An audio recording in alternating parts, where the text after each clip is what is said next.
Hey everyone, welcome back. Today I'm going to walk you through how to create a toggle button in Power BI, and don't worry if you're new to this, because by the end of this tutorial you'll have an eye-catching interactive toggle that lets your users switch between different visuals, all in just a few simple steps. If you've ever wanted your dashboards to feel a bit more dynamic, or to give viewers an easy way to swap between a line chart and a pie chart with just a click, you're in the right place.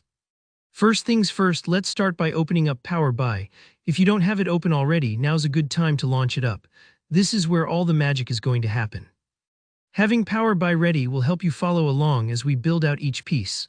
Now, to really pull off that toggle effect, we're going to need a picture to serve as our toggle button. Think of this as the visual switch that lets users switch between chart views.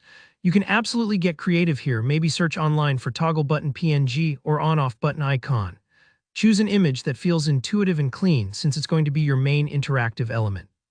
Once you find one you like, go ahead and download it. If you're not sure what to pick, just imagine the kind of switches you see on your phone's settings. Something simple works best. With your toggle button image saved on your computer, let's head back to Power BI. Click on the View tab at the top of the screen. This part is important because we need to bring up the bookmark and selection panes. These are two powerful features in Power BI that help with creating interactive effects like our toggle. In the View menu, find the bookmarks and selection checkboxes and make sure both are selected. When you do this, two new panels will pop up on your right side. These might seem a little intimidating at first, but don't worry, you'll use them like a director uses a script, telling Power BI which visuals to show or hide at different moments. Next, let's add the visuals that we want our button to toggle between. For this tutorial, I'm using a line chart and a pie chart, but you can use any visuals you'd like.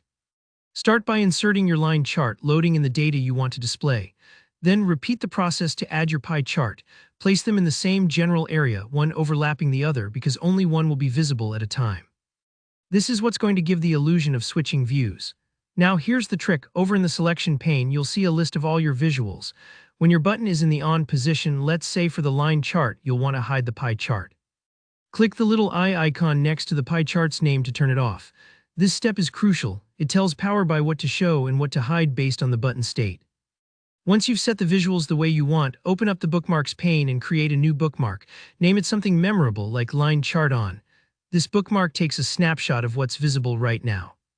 Now we're going to add some interactivity. Click your toggle button image to select it, then in the formatting options, go down to Action, turn Action on and set it to Bookmark. Then link it to the line chart on bookmark you just created. What this does is tell Power BI, whenever someone clicks the toggle button, switch to the line chart view. To do the opposite, to show the pie chart when the button is toggled, just swap which chart is visible in the selection pane, create a second bookmark, maybe call it pie chart on, and assign this bookmark to your toggle button in the off position. And that's it. It might take a few tries to get the visuals perfectly aligned and the bookmarks behaving just right, but you now have a working toggle button that lets your viewers jump seamlessly between a line chart and a pie chart. Remember, if you get turned around, you can always come back and update the bookmarks to fix any little hiccups. Thanks so much for watching. If you found this tutorial helpful, please hit that like button. And if you have any questions or ideas for future Power BI tricks, drop them in the comments. I love hearing from you. And don't forget to subscribe for more step-by-step tutorials just like this. See you in the next video.